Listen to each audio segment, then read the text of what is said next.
immobilisation, relèvement communautaire et stabilisation.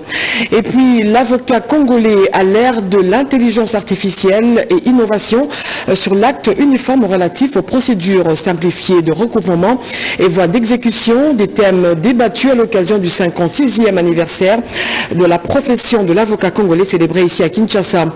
Et puis, lutte contre les érosions dans la commune de Kisenso. Le ministre d'État en charge des infrastructures a procédé au lancement des travaux du 3e chantier du projet Kin et Lenda, des travaux qui vont s'étaler sur une durée de 2 jours à suivre dans ce journal.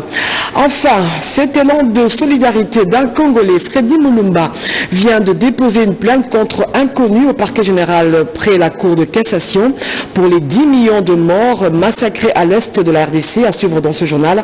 Mesdames, Messieurs, bonsoir et bienvenue.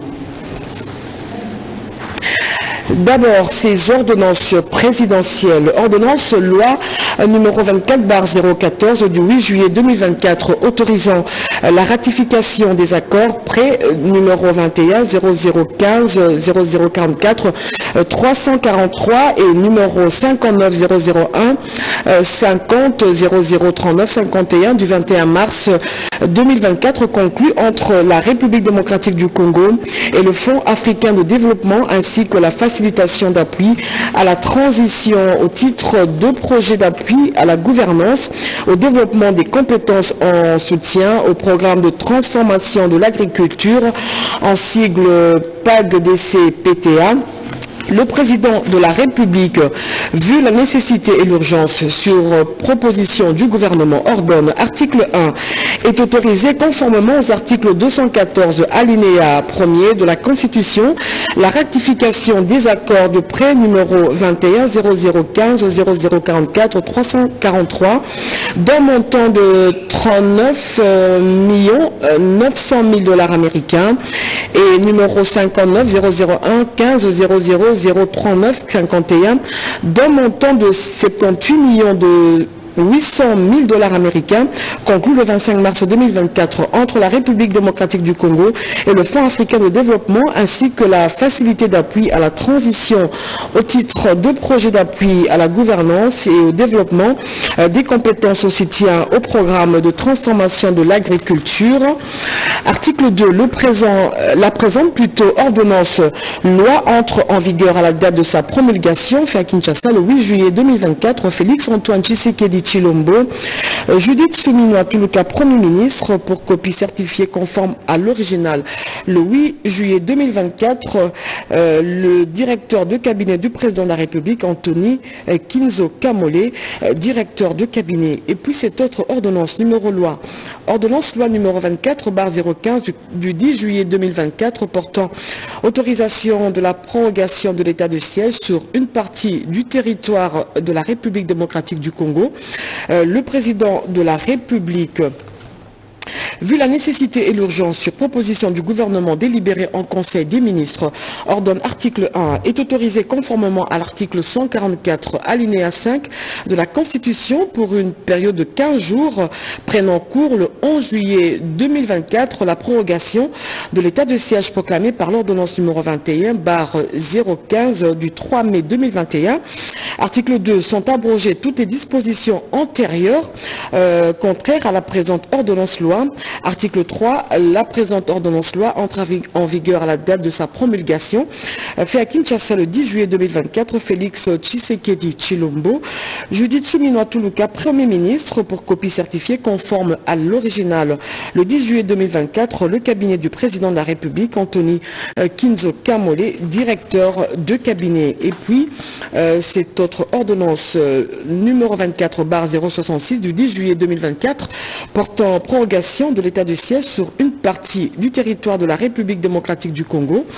Le président de la République, vu la nécessité et l'urgence, le Conseil des ministres entendu, ordonne article 1 est prorogée pour une période de 15 jours, prenant cours le 11 juillet 2024, l'ordonnance numéro 21/015 du 3 mai 2021, telle que complétée à ce jour, portant proclamation de l'état de siège sur une partie du territoire de la République démocratique du Congo. Article 2, sont abrogées toutes les dispositions antérieures contraires à la présente ordonnance.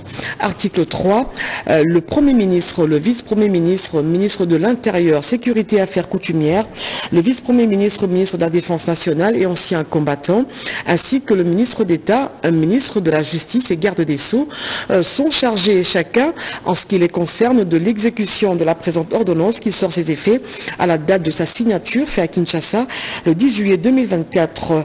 Félix Tshisekedi Tshilombo, Judith Suminwa Tuluka, Premier ministre, pour copie certifiée conforme à l'original, le 10 juillet 2024, le cabinet du président de la République, Anthony Kinzo Kamole, directeur de cabinet. Poursuivons ce journal. À la Chambre haute du Parlement, on a adopté ce mercredi le règlement intérieur de la 4e législature. Il va être transmis à la Cour constitutionnelle pour... Attention, en conséquence, les Sénats de la 4e législature de la 3e République votent son règlement intérieur.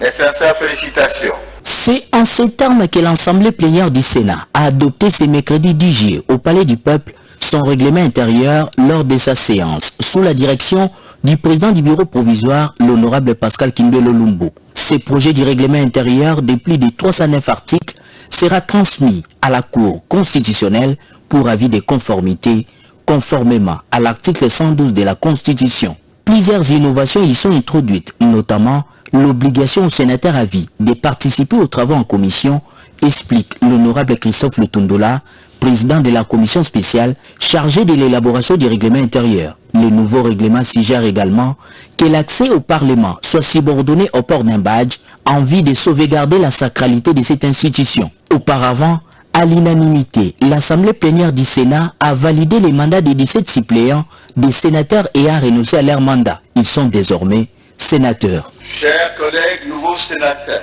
veuillez lever ensemble vos mains pour être salués par le membre de l'Assemblée plénière. Levez vos mains.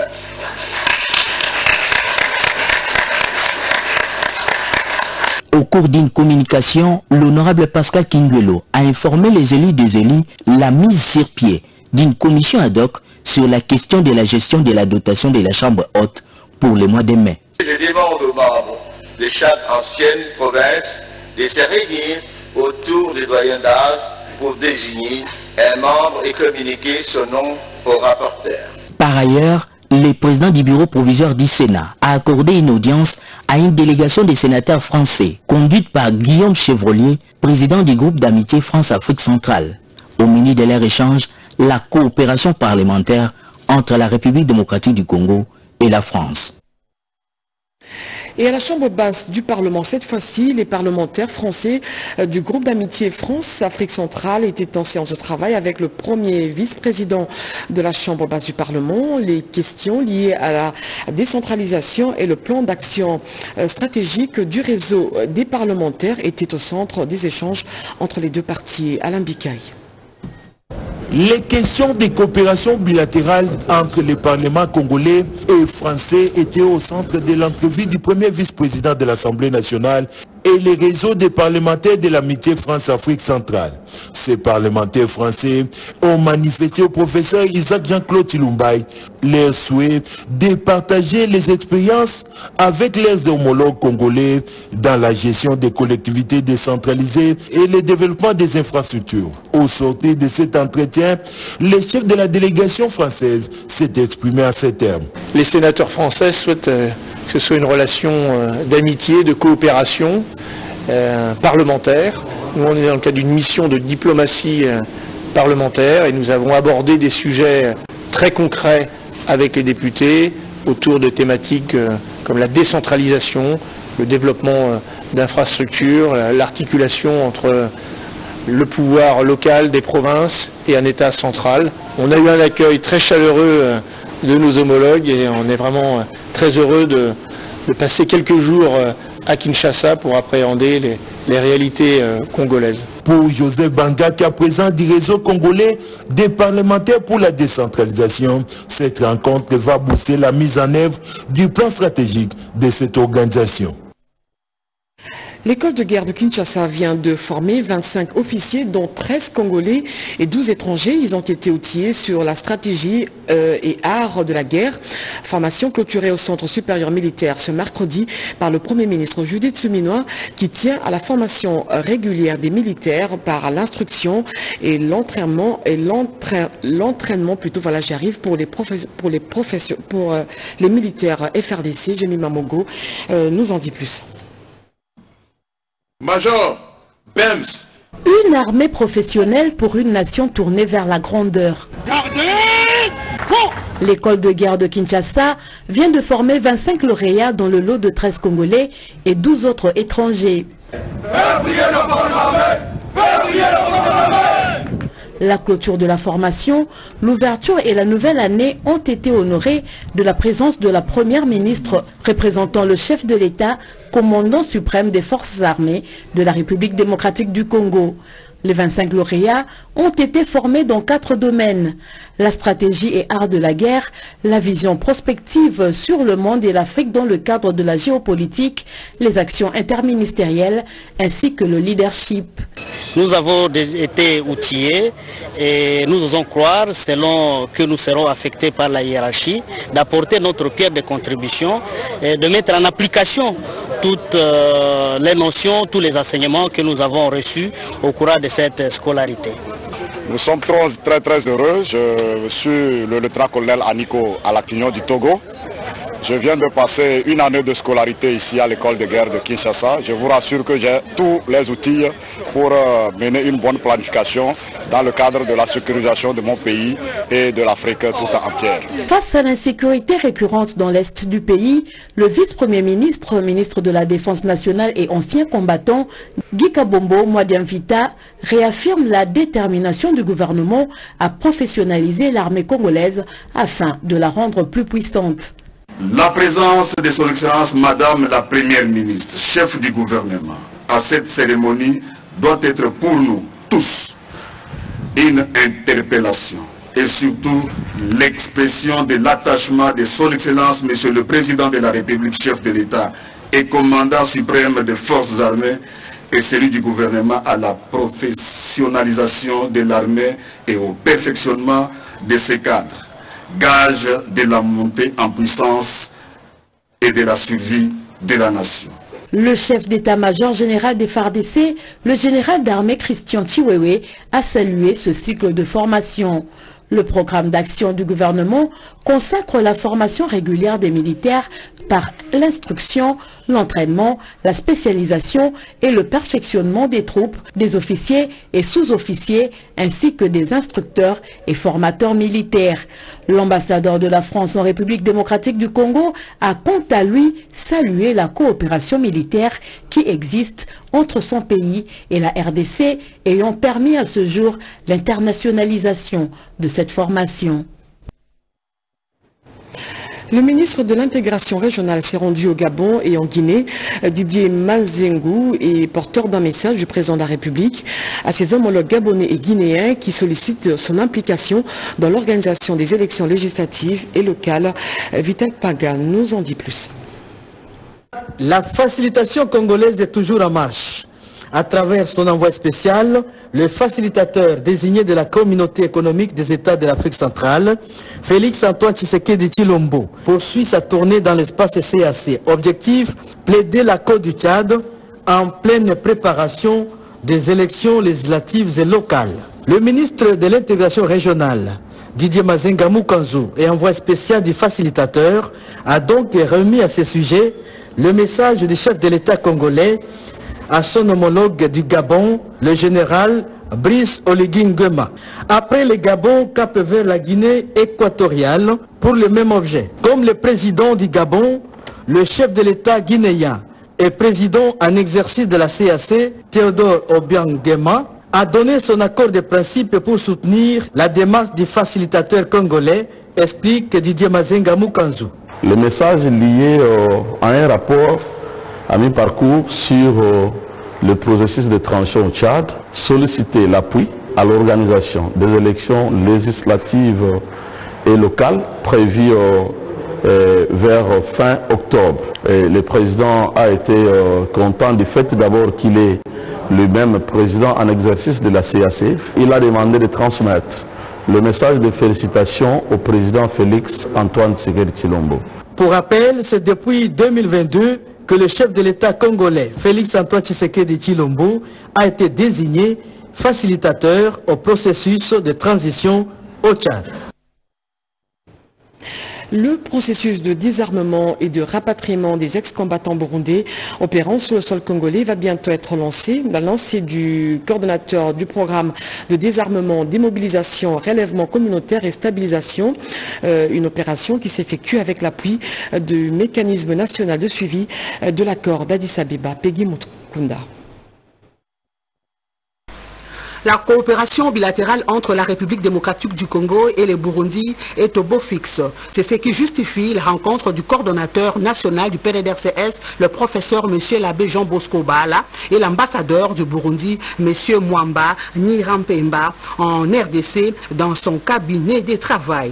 Il était important pour ces deux personnalités de discuter et de faire l'état des lieux sur le projet du mécanisme de désarmement, rapatriement, réintégration des groupes armés burundais opérant sur les sols congolais. Il était question de demander l'état d'avancement du projet des éléments rapatriés du groupe armé burundais opérant sur le sol congolais, des éléments des FNL.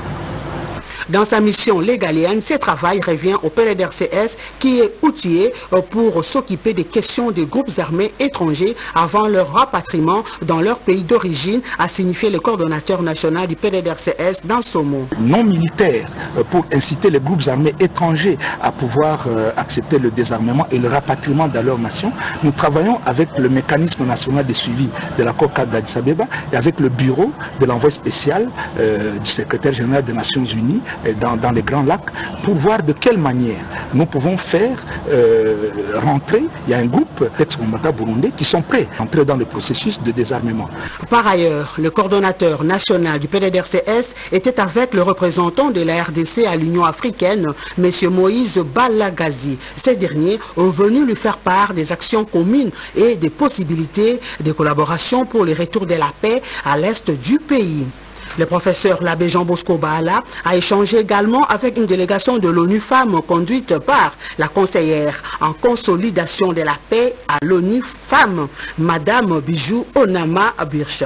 Ensemble, ils ont échangé sur les projets qui doivent être lancés prochainement pour le processus.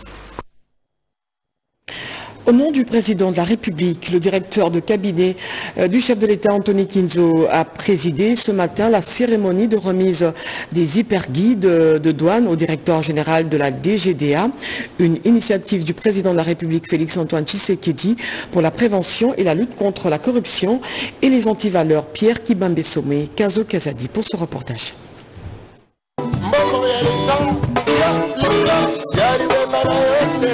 Après le lancement officiel, la campagne de lutte contre la corruption dans les secteurs douaniers est entrée ce mercredi 10 juillet 2024 dans sa deuxième phase avec la remise de 3 conteneurs des hyperguides des douanes édition spéciale président de la République à la direction générale des douanes et assises. Ces hyperguides qui serviront de repères stratégiques à l'ensemble du personnel douanier pour l'exercice de sa mission dans le strict respect de l'éthique constitue une initiative du président de la République Félix Antoine Tshisekedi Tshilombo pour la prévention et la lutte contre la corruption et les antivaleurs. C'est dans cette optique que les différents intervenants à la cérémonie organisée dans l'enceinte du Palais de la Nation, le président du comité exécutif des hyperguides, les coordonnateurs de la cellule d'innovation et de changement de mentalité et la vice-ministre des Finances ont tour à tour rendu un vibrant hommage au chef de l'État pour sa vision, son leadership en faveur de la lutte contre les antivaleurs en vue de la promotion des valeurs républicaines, citoyennes, éthiques et morales. Dans son allocution des circonstances, le directeur de cabinet du chef de l'État, Anthony Kinzo Kamole, a souligné l'importance de l'hyperguide qui est une boussole pour l'agent des douanes, invité à s'abstenir de poser des actes contraires aux valeurs éthiques pour ne privilégier que la transparence. Cette campagne, aujourd'hui, que je lance au nom du président de la République, chef de l'État et commandant suprême, est un appel au changement de mentalité. Une invitation à l'armement moral du douanier afin de l'encourager à être davantage un agent du changement dans son secteur et de mobilisation accrue de recettes publiques pour le bien commun. Il est possible que nous changeons l'histoire de notre pays, que l'on puisse dire dans notre pays, nous avons aujourd'hui des structures qui luttent contre ces antivaleurs. Il faut que cette question des luttes contre les antivaleurs soit dans la bouche de chacun de nous afin que le narratif puisse changer. Après le discours des circonstances, le directeur de cabinet du chef de l'État a été convié à procéder à la remise des conteneurs des hyperguides au directeur général de la Direction générale des douanes et assises. Monsieur le directeur général, nous vous remettons cet hyperguide, comme je l'ai dit tout à l'heure.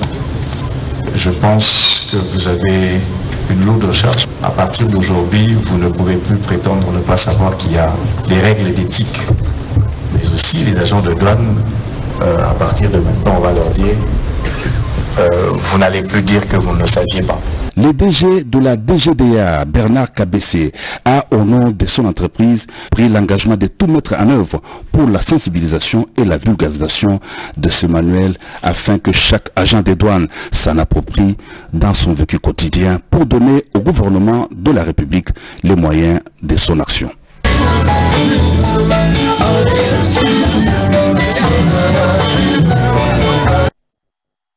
Et puis le vice-premier ministre, ministre de l'économie nationale, a eu des entretiens avec le ministre d'État en charge de la justice. Constant Moutamba était accompagné du directeur général du guichet unique de création d'entreprise. Objectif, relancer le guichet unique pour une performance en résolvant les problèmes socioprofessionnels qui bloquent son fonctionnement pour favoriser le climat des affaires. Rodé Panda. La bonne gouvernance économique, le patron de l'économie congolaise a souligné sa préoccupation sur les guichets uniques en évoquant son importance. Le ministère de la Justice a pour sa part rappelé les écueils qui bloquent la machine du guichet unique, notamment la lourdeur du processus d'octroi d'actes juridiques aux sociétés en voie de création, le climat délétère des agents et les manques d'infrastructures. Occasion trouvée en or par le DG. Guichet unique et Radi Amissi pour énumérer les contraintes dans les services, tels que le manque de budget qui engendre la précarité sociale, surtout pour les agents en province. À cela s'ajoute la non-mécanisation des agents. Daniel Moukoko Samba, vice-premier ministre, ministre de l'économie, précise. Nous avions convenu de tenir cette réunion aujourd'hui avec la direction générale du guichet unique de création d'entreprise et l'administration compétente du ministère de l'économie nationale pour faire le point sur la situation qui prévaut au sein de cette structure extrêmement importante pour le climat des affaires et des investissements dans notre pays. Nous savons tous que le guichet unique de création des entreprises éprouve beaucoup de problèmes, ce qui a allongé la durée de création d'entreprise, alors qu'il y a quelques années, il était devenu possible de créer une entreprise en 3 jours, ce qui n'est plus le cas aujourd'hui. Nous venons donc d'examiner toutes ces questions et nous allons, parce que nous avons besoin en tant que gouvernement de résultats dans les meilleurs délais possibles, nous allons donc proposer à son Excellence, Madame la Première ministre, chef du gouvernement, les mesures idoines pour que ce problème soit résolu et que le guichet unique de création d'entreprise reprenne ses performances d'antan. Le guichet unique de création d'entreprise a un grand rôle à jouer dans l'amélioration du climat d'affaires. Il doit donc tout faire pour accomplir sa mission primordiale. J'ai dit en titre, plus de 10 millions de morts suite au massacre perpétré dans l'Est de la République. L'organisation Conscience Nationale a déposé une plainte contre inconnus au parquet général près la Cour de cassation pour agression armée et actes de terrorisme afin que les auteurs qui se promènent sans être inquiétés soient jugés de leurs actes. Cédric Kenina. C'est au parquet général près la Cour de cassation que la coordination de l'ASBEL Conscience Nationale Congolaise, avec à sa tête Freddy Moulumba, a déposé une plainte contre un commis pour massacre de masse, atteinte à l'intégrité physique et morale des Congolais, agression armée, terrorisme, violation du territoire congolais et pillage des ressources naturelles de la République démocratique du Congo. Depuis 2001 jusqu'à nos jours, plus de 10 millions de morts. 500 femmes violées. Il n'est pas normal que notre peuple souffre comme ça. Et nous qui avons étudié, on regarde notre peuple souffrir, occupé, humilié, et on a dit non, ça doit s'arrêter. On a pensé qu'il faudrait voir la justice. C'est pas normal que ces gens qui ont tué des Congolais circulent et notre peuple est décédé lui-même. Le président de la République fait un grand effort. On ne voit pas les élites faire leur travail. Voilà pourquoi la conscience de la société congolaise a décidé de prendre les choses en main pour que la justice soit faite. C'est pas normal. Donc nous devons faire par tous les moyens pour être derrière le président de la République, Félix Antoine Tshisekedi, pour que l'aventure s'arrête. La copie de cette plainte a été déposée à la présidence de la République auprès des instances juridictionnelles de la RDC et aux activistes de droits humains. À la justice de faire son travail et aux Congolais de s'approprier cette lutte pour faire respecter les morts et les victimes innocentes. Le 10 juillet, c'est la journée du barreau. À cette occasion, une matinée scientifique a été organisée au chapiteau du Pullman par le barreau de Kinshasa-Gombe. 2 thèmes ont marqué ce 56e anniversaire du barreau congolais placé à l'ère de l'intelligence artificielle. Bobette Yenga, Luxon Lukombo. En 1968, le barreau avait moins de 100 avocats. À l'entame de cette journée spéciale pour les avocats congolais, Maître Pierre Okendembo a, au nom du bâtonnier national, retracé l'historique de cette corporation. 56 ans après, le barreau a grandi. En âge et en taille, il compte 26 025 avocats dans 26 barreaux du pays. Il faut de la maturité dans l'application des règles qui régissent la profession, a-t-il conclu. Pour le bâtonnier Jean-Claude Mbak du barreau de Kinshasa-Gombe, c'est ici l'occasion de rappeler que l'avocat doit toujours se remettre en cause scientifiquement. Aujourd'hui, aucun avocat ne peut évoluer dans la profession s'il n'a pas la maîtrise de l'outil numérique et surtout son penchant, l'intelligence artificielle. Ils sont tenus de se mettre à jour, d'être en mesure de maîtriser cette nouvelle technologie. 2 exposés étaient à l'ordre du jour. Le professeur Kojo Ndoukouma a planché sur la profession de l'avocat à l'ère et à l'épreuve de l'intelligence artificielle. Les innovations de l'acte uniforme relatif aux procédures simplifiées de recouvrement et voies d'exécution, 2e sujet du jour, conjointement développé par Maître Blaise Lunda et Maître Tetika.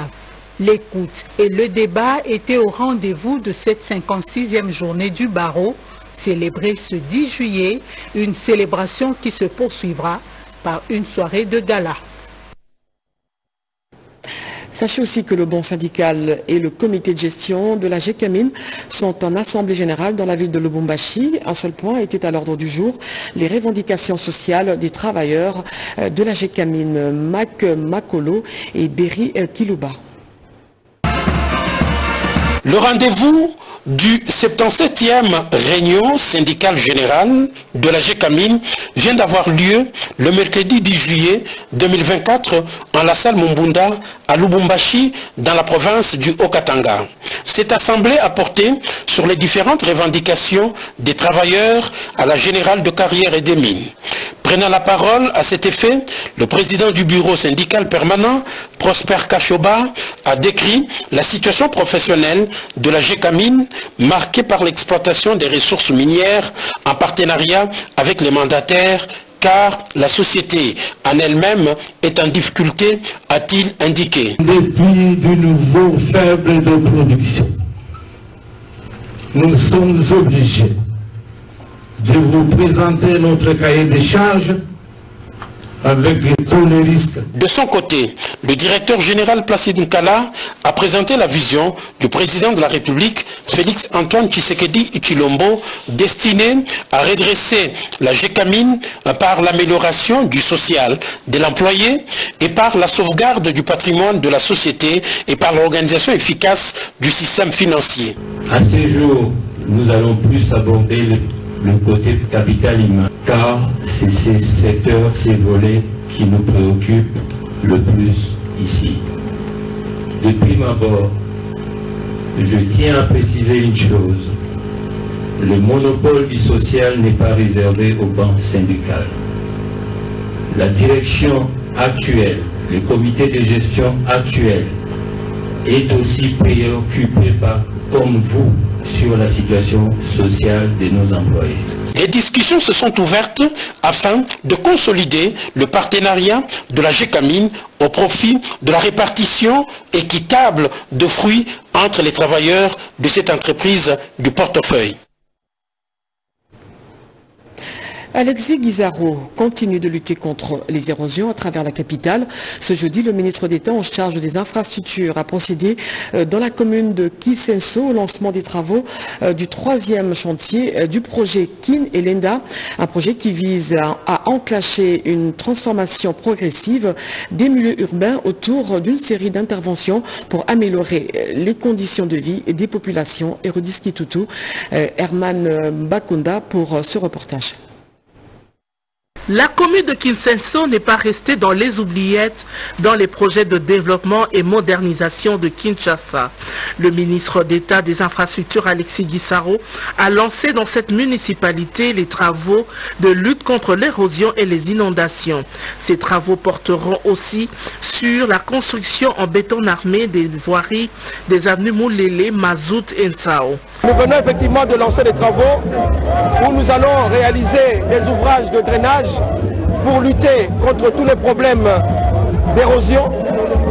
Ça va nous permettre aussi de lutter contre les problèmes d'inondation, mais aussi nous allons réaliser quelques voiries structurantes dans cette commune de Kinsenso, et tout cela pour permettre une interconnectivité entre différentes communes de la capitale. Sont également prévus dans ces travaux la construction des collecteurs d'un réservoir sous tension de 7000 m3 et d'un château d'eau de 750 m3. Au nom de la population, l'autorité municipale a remercié le chef de l'État, Félix Antoine Tshisekedi Tshilombo, qui dans sa vision a accordé une attention particulière à cette commune longtemps délaissée. Pour la Banque mondiale, partenaire financier de ce projet, se dit rassuré de participer à la concrétisation progressive d'efforts d'équipe technique du gouvernement dans la mise en œuvre du projet. Alexis Guizarro, ministre d'État des Infrastructures et Travaux publics, a pour sa part appelé la population au civisme. C'était avant d'indiquer que ce projet vise à faire de Kinshasa une ville résiliente face aux aléas de tout genre. La RDC et la France s'accordent pour le renforcement de la coopération dans le domaine du tourisme à travers un échange d'expériences. Une délégation des sénateurs français conduite par l'ambassadeur de France en RDC en poste ici à Kinshasa a eu des échanges avec le ministre du Tourisme. On écoute le sénateur Guillaume Chevrolier au micro de Cédric Kenina. Je suis avec des collègues sénateurs français, c'est une délégation sénatoriale du groupe d'amitié France-Congo qui est en déplacement pour plusieurs jours ici à la capitale, et on a souhaité un certain nombre de rencontres avec des ministres, la première ministre, et là à l'instant avec le ministre du Tourisme pour échanger sur le potentiel touristique considérable de la République démocratique du Congo. À l'apport de la France, on vient dans le cadre de travaux, donc on a échangé sur l'expérience française. La France, c'est la première destination touristique au monde. On a une expérience en termes de structuration d'une industrie du tourisme. Donc on a échangé avec le ministre sur sa vision, sa stratégie, qui est très ambitieuse.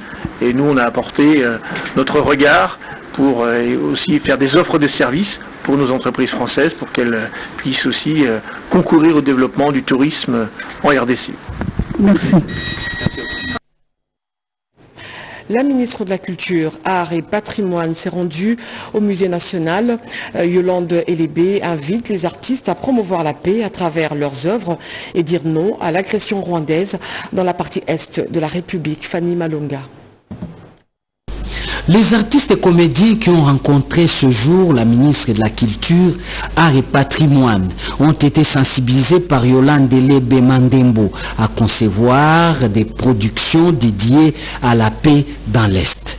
C'est aussi un rôle à jouer par les artistes congolais, a-t-il souligné. Les grandes figures du théâtre et du cinéma congolais ont transmis à cette même occasion un plaidoyer à la ministre de la Culture. Le contenu fait allusion à l'amélioration de leurs conditions sociales, principalement la prise en charge médicale. Une occasion pour eux de solliciter l'implication de la ministre des tutelles, d'arracher l'attention du chef de l'État et de tout le gouvernement au bien-être des comédiens et artistes du pays. Vous êtes les porteurs de notre culture, les conteurs de nos histoires, les mémoires de notre société.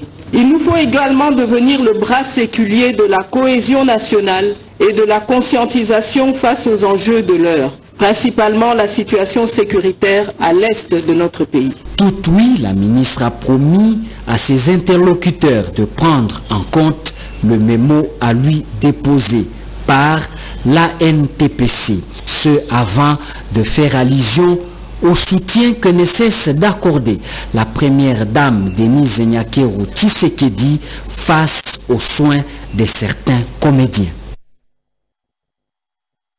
Le tirage au sort du tournoi Trophée Lipanda a été effectué ici à Kinshasa. C'est un tournoi amical de football qui a remporté le prix de la ligne maritime congolaise, a remporté cette 4e édition de ce tournoi, nous dit Chimène Dondo. Un tournoi qui résonne au-delà du simple cadre sportif de loisirs sains. Le FC Armement du Géant des Mers, ligne maritime congolaise SA, a été sacré champion de la 4e édition du tournoi Lipanda qui s'est joué le 30 juin 2024 en battant en finale le FC DGDA après un merveilleux parcours. Cependant, en raison d'obligations professionnelles à l'étranger, le directeur général Jean-Claude Mukendi n'a pas pu être présent physiquement à la finale. Malgré cela, les joueurs de l'équipe de LMC ont souhaité lui rendre hommage et lui témoigner leur reconnaissance à travers ces trophées. Notre direction, par l'entremise du service social, a voulu montrer à la face du monde que LMC, via son plan de relance 2023-2027, que le capital humain reste la préoccupation de la direction générale qui mise sur la politique qui se résume dans la maxime « les agents LMC d'abord ». Très ému, le DG de l'armement national Jean-Claude Mukendi a rendu un vibrant hommage au chef de l'État et par ricochet exprimé sa fierté envers l'équipe de LMC en cette année où la société fête son jubilé d'or. Nous remercions nos vaillants combattants. Vous avez donné le meilleur de vous-même, de l'exaltation même de l'agent LMC dans tous ses aspects. Pour le président de la République, le peuple d'abord, pour nous c'est les agents LMC d'abord. Tournoi Lipanda, une compétition de football très attendue qui rassemble les équipes de différentes institutions, entreprises et organisations congolaises.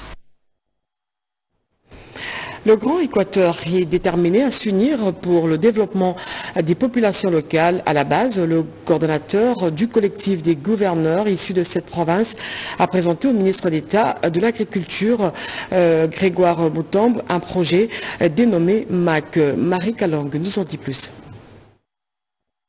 Les gouverneurs des provinces de l'Équateur, du Nord et Sud Ubangui, de la Mongala et de la Chuapa ont fait bloc pour la création d'un projet intégrant qui vise le développement local à la base et qui va jouer un rôle prédominant dans le domaine agricole. Ce projet a été présenté au ministre d'État de l'Agriculture et Sécurité alimentaire, ingénieur Grégoire Moutombe, 24 heures après sa signature. Certainement. Nous sommes venus voir le ministre d'État et le ministre de l'Agriculture pour lui présenter le projet MAC, qui est un projet intégrant qui vient d'être signé il y a de cela 24 heures et qui présente en fait le collectif du gouverneur des Grands Équateurs, l'entreprise MAC avec les partenaires américains ainsi que le Fonds social et qui permet aujourd'hui un développement local à la base pour nos communautés rurales. Selon le coordinateur du collectif des gouverneurs du Grand Équateur, Malonzimba Mobutu, le ministre d'État a boosté activement cette initiative. Nous sommes absolument confiants. Nous avons été boostés par son activisme et aussi par le fait qu'il souhaite accompagner les provinces du Grand Équateur dans leur développement. L'accompagnement des gouverneurs du Grand Équateur en tant que projet pilote qui va à ce moment-là jouer un rôle prédominant dans le domaine agricole, de l'environnement et de l'économie sociale rurale, démontrer comme quoi la province du Grand Équateur dans son ensemble peut se regrouper ensemble pour pouvoir apporter un tant soit peu de soulagement à la population locale.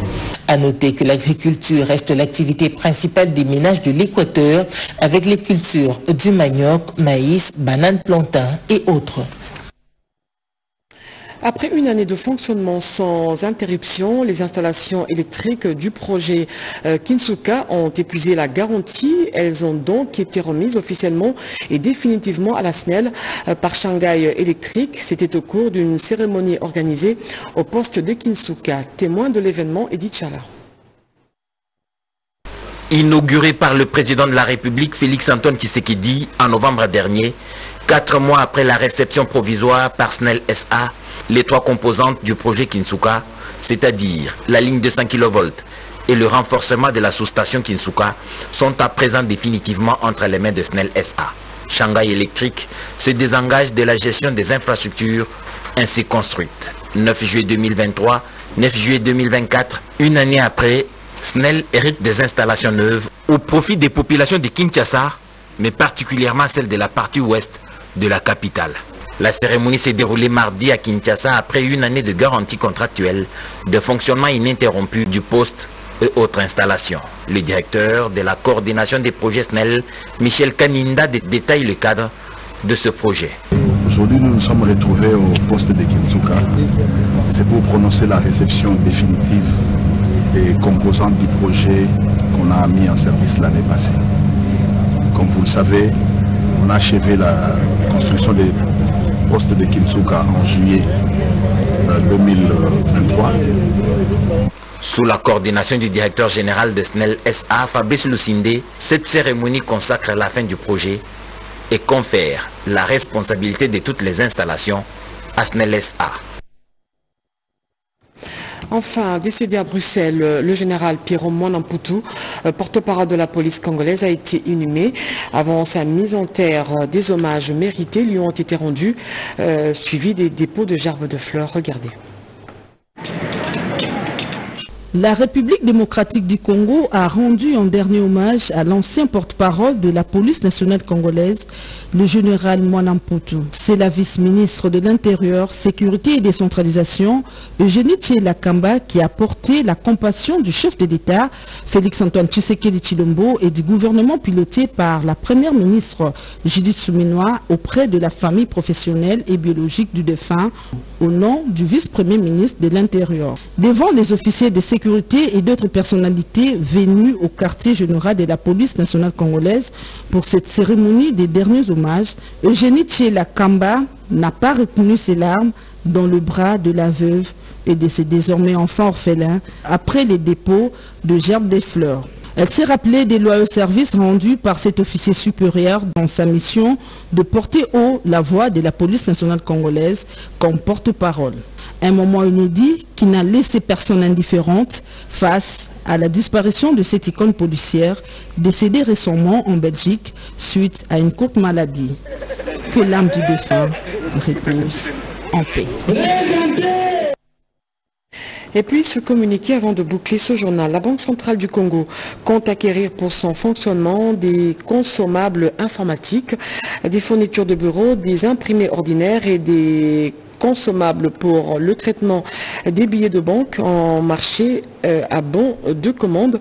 La BCC sollicite les offres souplies fermées de la part des candidats répondant aux qualifications requises pour lui fournir ces différents articles repartis en 4 lots distincts, à savoir lot 1 des consommables informatiques, lot 2 des fournitures de bureau, lot 3 des imprimés ordinaires, lot 4 des consommables pour le traitement des billets de banque. La passation de marché sera conduite par appel d'offres plutôt ouvert, tel que défini dans la loi relative au marché public à tous les candidats. Les exigences en matière de qualification sont: les candidats doivent fournir les états financiers et certifiés pour les 3 derniers exercices 2020, 2021 et 2022. Le candidat doit justifier d'un chiffre d'affaires moyen des années suivantes 2020, 2021 et 2022 dont le montant est égal ou supérieur au triple du montant du lot pour lequel il soumissionne.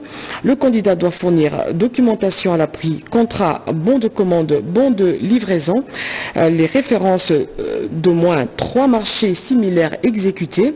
Le candidat doit prendre l'engagement écrit de fournir à la banque la meilleure qualité des produits proposés. L'obtention du dossier d'appel d'offres se fera au secrétariat de la cellule de passation des marchés sous présentation d'un bordereau de versement obtenu au siège de la BCC après un paiement non remboursable de 1 400 000 francs congolais au compte courant de la BCC numéro CC 11 000072. Les offres devront être soumises à l'adresse ci-dessus au plus tard à 11h30. Les offres remises en retard ne seront pas acceptées. C'est un communiqué signé Kabedi Mbouyi Malangou, gouverneur de la Banque centrale du Congo. Merci de suivre ce journal. Je vous retrouve demain à 20h avec le même plaisir. D'ici là, portez-vous bien. Au revoir.